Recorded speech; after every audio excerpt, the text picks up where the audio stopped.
verse 3, I want us to analyze this statement that the Apostle Paul says. He says, but I want you to understand that Christ is the head of every man, and the man is the head of a woman, and God is the head of Christ. Now, the point I want to highlight is that the Apostle Paul describes Jesus, Yeshua, as the head.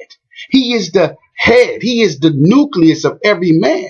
Meaning that when we finally get in line with Jesus, when we finally get in line with God, his mind and our mind becomes one. Therefore, we become the body.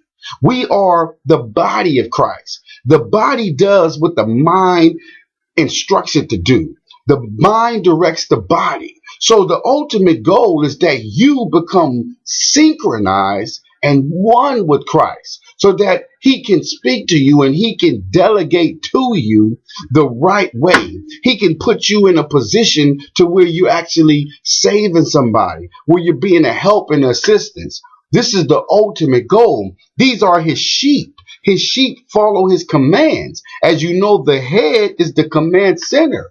So if Christ is actually the head of your life, he is able to use your body. You have given over your body to the Lord for his disposal. Paul tells us that we are not our own. We are not our own. We have been bought with a price, and that our body is the actual temple. For all sake and purposes of the video, our body is the instrument of the Holy Spirit. Beloved, look at this world right here. Look at this world. Look at how this world has been totally synchronized with Satan. You got a man walking in a school killing 22 children for no particular reason.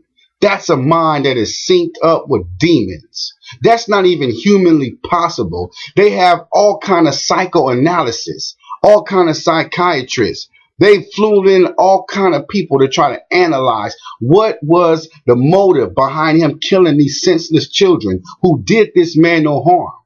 Beloved, that is supernatural for a human being to just totally go cold, numb, and deadened to where he doesn't even feel that symbiotic feeling that the fellow human has towards each other. We as humans are connected to each other, meaning that if you sneeze, I might sneeze. If you're sad, I might be sad. We are a part of each other. So for a human being to be cold and heartless and just spontaneously murder 22 children, saints, that's a mind that's synced in with the devil. That's somebody synced in with a being that is not of our world, who doesn't have compassions, who doesn't view life the way we view life. The devil is outside of our world. He's not even a human. More importantly, he doesn't even have the same values, the same care that we have for a fellow human. He doesn't care about you. He could care less about you.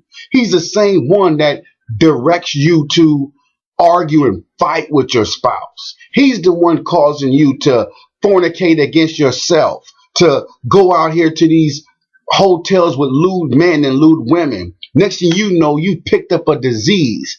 Now you have an STD. Now you have a baby out of wedlock. He doesn't care nothing about your life. So if you're synced up with this world, if you're synced up with the devil, I'm telling you right now, my friend, he is going to orchestrate your life, and he's going to guide your life into a path of destruction.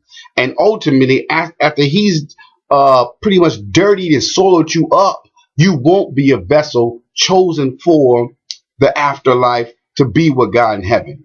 So my admonition to you is that you get with the Bible, get with God, get deep in prayer, get with God, get the Bible, get fully deep in prayer, and lock your mind into Christ and receive the Spirit of God, which is the mind of Christ.